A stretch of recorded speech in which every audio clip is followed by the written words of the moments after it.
Hi, folks. Chinese Grand Prix aftermath. As expected, Max Verstappen just wiped the floor with everybody. It was just no contest. Super Max is just on a total another level. Surprised because there were surprises in Shanghai. I think Norris surprised himself. McLaren surprised themselves, finishing P2, having a really strong weekend in China when they thought they had no chance. Perez, well, 1-2 on the grid, so he ticked the box in qualifying. But the race played against him. Jad will go into more detail with the safety cars. I think, he fell victim to it. But I would add that when he was within a 5-second window of Norris with several laps still to go, he couldn't make inroads. So Norris had him pegged at around 5 seconds throughout until the very end. So at the same time, Max was pulling 1 second a lap at the front. Perez was lacking about 1.5 seconds on his teammate, which is alarming. But end of the day, P3 is not that bad. I think he's doing a good job. I mean, you can't say that, it's against Max. I think any driver would struggle against Max. Ferrari were next. Leclerc P4, Sainz P5. Underwhelming, actually. Hard to gauge what happened. Again, Jad will give us a rundown of what happened there. P6, Russell, pretty anonymous race, but, he stuck at it, and he brought home a result. Alonso, well, for me, he was the driver of the day, although Lando got it. Alonso was just on a totally different strategy to everybody else, giving it everything, and then, of course, with fresh tires at the end, he was just a bullet, and he was just making some incredible moves. So for me, he was driver of the day. In P8, Piastri, he had a solid race. It's only second season. First time in China. Lando had been there once before. But Lando's got the edge on the kid at the moment. But you'd have to say Piastri's learning. So a good result for him on a place he's never been at. It's a very, very tricky circuit, that, as we saw. Of course, Hamilton, P9. Mercedes, what to say? I'm sure Jad will have a lot to say about that.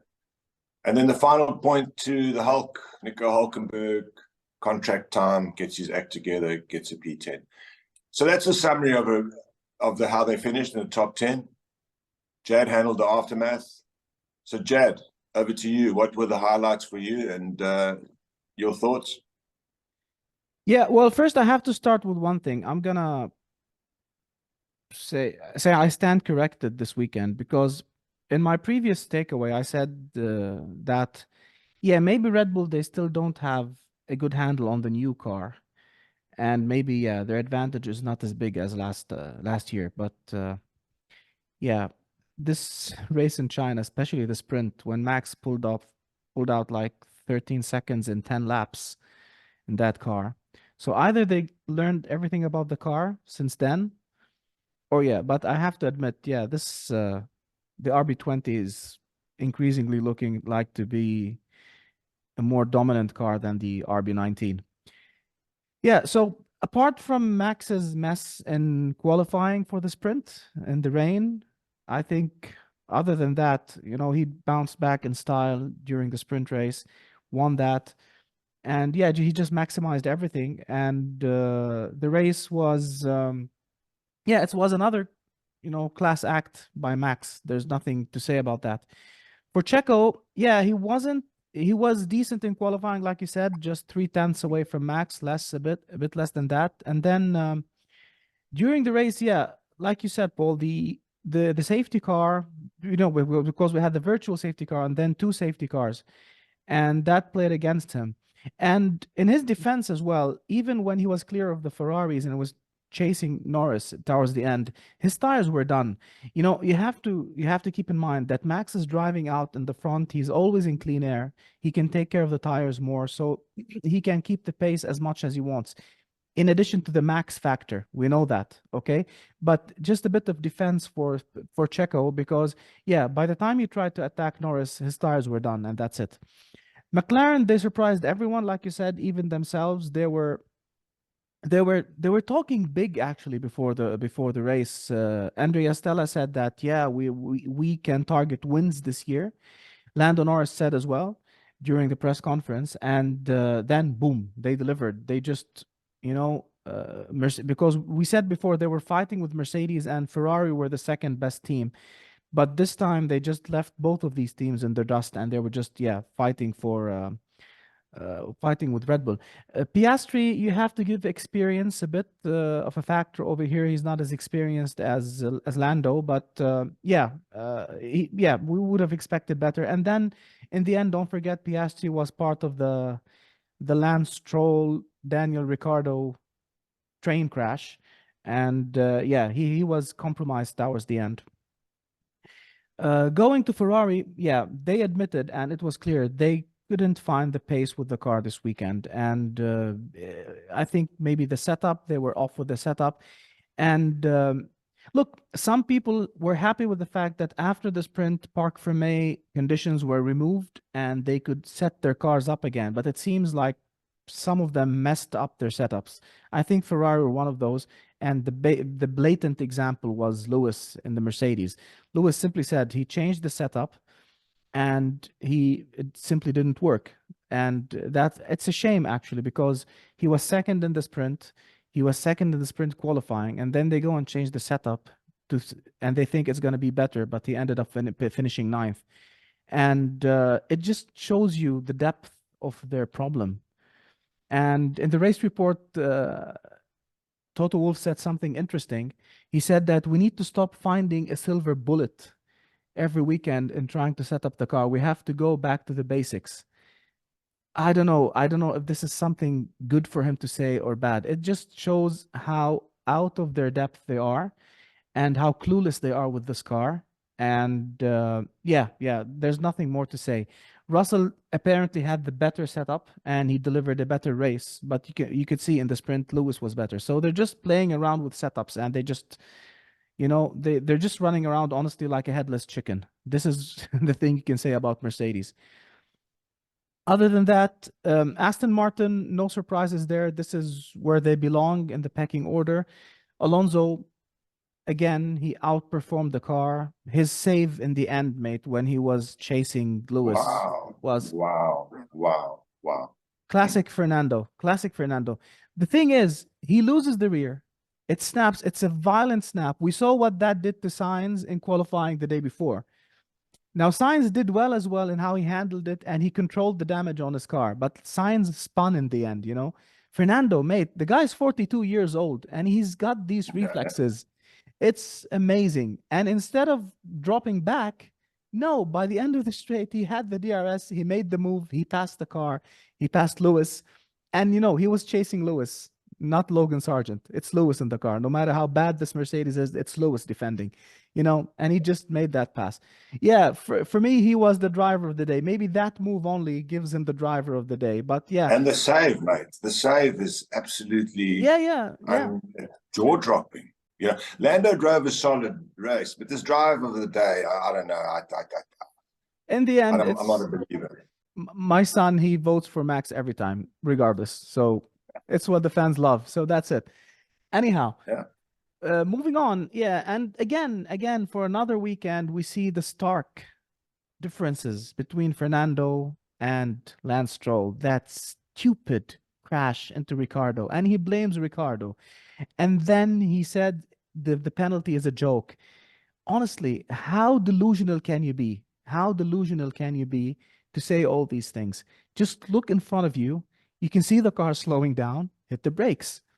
That's what Ricciardo did. And if you can see, Ricciardo was very careful because he was very close to Piastri, but he didn't hit him. But then when he got rammed by Stroll, he hit Piastri. You see everyone slowing down. Be careful. You know, it's driving 101. Keep a safe distance. And the guy's like on his 100, and you know, he's on his 100 and something Grand Prix. He's making mistakes that they make in the F1 Academy. Seriously. Yeah, this is the problem, mate. Look, you make mistakes. Okay, fine. My problem with him is the attitude that he makes a mistake and he thinks he can. I don't know. I don't know. It's a very frustrating thing. Yeah, we have to give a mention for Hulkenberg. He's doing a very good job with the Haas, and yeah, it's a decent job he's doing. He finished 10th in the points. Very solid weekend from him. And again, you see Magnussen doing these kind of silly mistakes when he crashed into Tsunoda. Now, the interesting thing is what happened with VCarb. We have to call them VCarb now, okay? Like we told everyone at Grand Prix 247 what's their name. So Yeah. Daniel Ricciardo gets a new chassis, and suddenly he's out qualifying Yuki Tsunoda. Now, I don't believe the chassis did the difference. I think it's in his head. Helmut Marko said it's in his head. But it just comes to show you how effective, or how much the driver's psyche affects his driving. So let's hope he gets better. I'm still skeptical about Ricciardo, but let's see the coming races with the new chassis how things turn out for him. Also, it's sad because he got wiped out by Stroll. He couldn't finish the race, but he was out of the points. But at least he was better than Tsunoda this time. Yeah. Other than that, nothing much to mention. Yeah, it was a great weekend for Zhou Guan Yu. He was basking in the Chinese love over there, and it just shows you how much those people relish the fact that they have a driver now in Formula One. They don't care if he's scoring points or not. He gave them some nice overtakes in the end. The team put him on some fresh soft tires, and he did some nice driving. But I think, and you and I talked about it, and you said that as well. I think from what we saw in China this weekend, Zhou might be staying around for some time. Yeah, indeed. I think you summed it up pretty well. I mean, Zhou, he finished 14th, but the chanting and the cheering was like he had just won the World Championship, when he parked the car there, and it was amazing. And you know what I think? Zhou's a good kid. He's intelligent.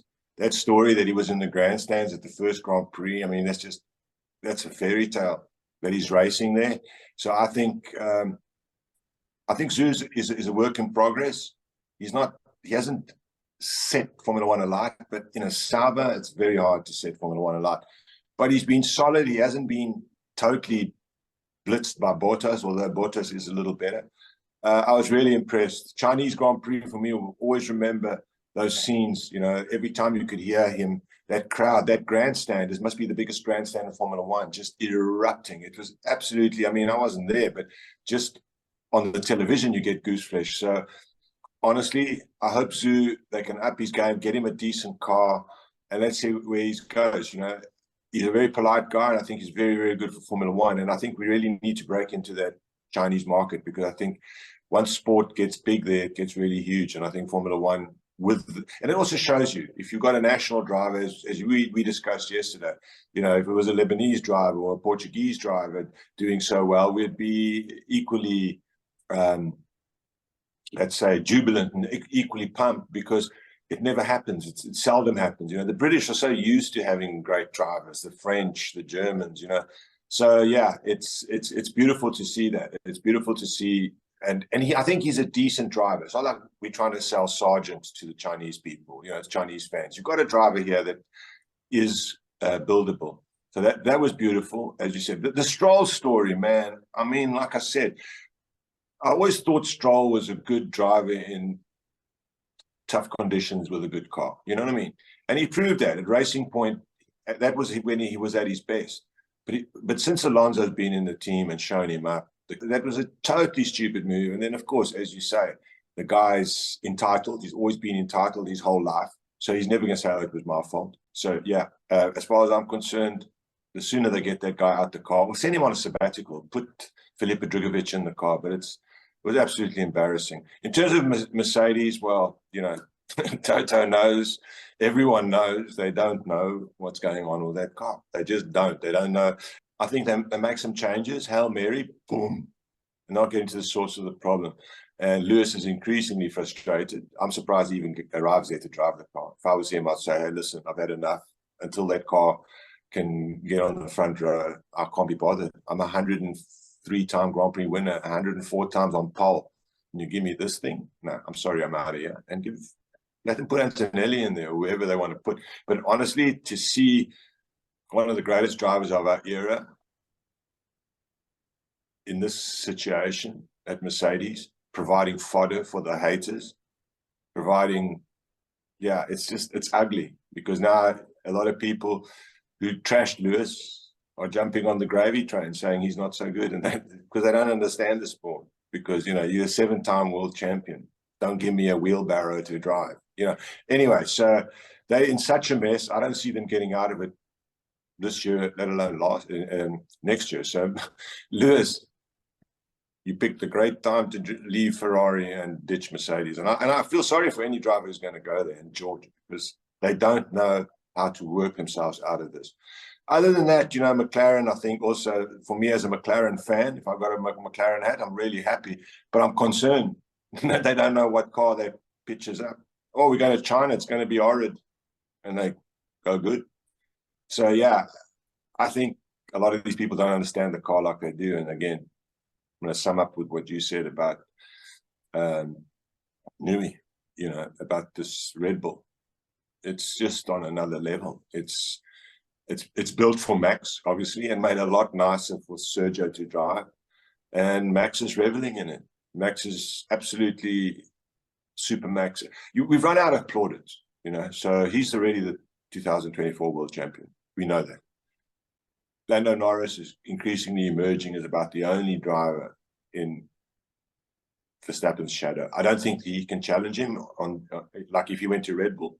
But if Max was in a McLaren, I think it would be quite close. But at the moment, I don't think anyone's near Max. If Max is on 100, I think next best is Lando on 98, and then 97. I think Alonso's on 98, and that's about it.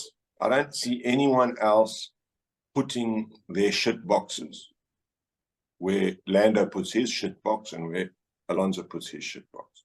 You Yeah, I agree. Relative to Red Bull. Yeah, I have to disagree a bit on Lando, especially in racing conditions. Like in qualifying, yeah, we saw in the rain and the sprint qualifying, he was superb. But then that mistake on the opening lap with Lewis, you can't do that. On turn one. Yeah. Turn one in the sprint. Yeah, you can't do that. You can't do. I think Lando should be past these mistakes. He's been around for a while as well. Like I said, like we say about Stroll, Stroll is not a rookie anymore. And Lando's not a rookie. He may be young, but he's not a rookie. He's got experience. You know, he should be past these mistakes. This is one of the things that you could see also sometimes they haven't. Leclerc has these kind of issues. Sometimes these mistakes in racing. But if you want to go as a full package, I think over qualifying and racing at the same time, I think, yeah, Max is in a different league, in a league of his own. And then Lewis is there because yesterday with that disaster of a car he was driving, you know, he was making some really nice overtakes, mate. Honestly, the overtakes he was doing with that car, it's fantastic, you know. And for everyone who's saying that Lewis may be past his peak or something, yeah, he is past his peak. Okay, he's not the young guy he is anymore, but he's still a decent driver. I think we can just wait until we see him in Ferrari next year and we see what he does in that Ferrari, you know. But yeah, it's too soon to say that Lewis is done. No, but when you're driving this kind of car, you have to be frustrated. Max is the best out there, and I think the ones who come closest to him in racing as a full package, I think it's Fernando and Lewis. Norris, I think he still needs to be a bit more of a polished gem. They need to polish this gem a bit more, especially in racing. Well, I think you sum it up, you know. At the end of the day, we just got Max on this ultra incredible level. And I think this is going to be the story of the whole season. We've got to brace ourselves for this because the guy is just getting better. The package is getting better. That double stack on the first stop for both the cars, 2 seconds. It was 2.1 and 2, I think, seconds. It was absolutely Red Bull rubbing their nose and it says, we've got our A game, not just with our driver, but with our crew. Every single one of that crew that did that double stack deserves their names printed on this photo and made into a poster, because that was absolutely the world champions saying, we are the best. Catch us if you can. And no one can. Yeah, exactly. They didn't need to do that double stacking because Checo could have simply came in the lap after, but they did it. And like you said, 2.1 for Max, 2.0 for Checo. Just fantastic. They're just flexing their muscles. And as final note, China gave a challenge to all the teams. They haven't been there since 2019. They haven't raced these cars there. They haven't, use these Pirelli tires there. The last time they were there, they were running the 13-inch rims, you know? And so it was a bit of a curveball for all the teams. But in the end, Red Bull, the best car, regardless of all the conditions, it rose to the top. And this just, I think, sums up everything. Indeed. And a final thought on Shanghai, which we weren't there since 2019. And I must admit, I'd forgotten what a great track it is. That turn one's got a rate as probably the best corner, first corner on a Formula One track, that it never ends and that there's 2 or 3 lines through it. And reasonably safe. There weren't a lot of incidents on that corner. So I think big thumbs up to the Chinese Grand Prix, the fans, the organizers, superb. It was a very good day for Formula One in China and for Formula One in general. Thank you, guys. Thank you for listening, and catch you on the next one.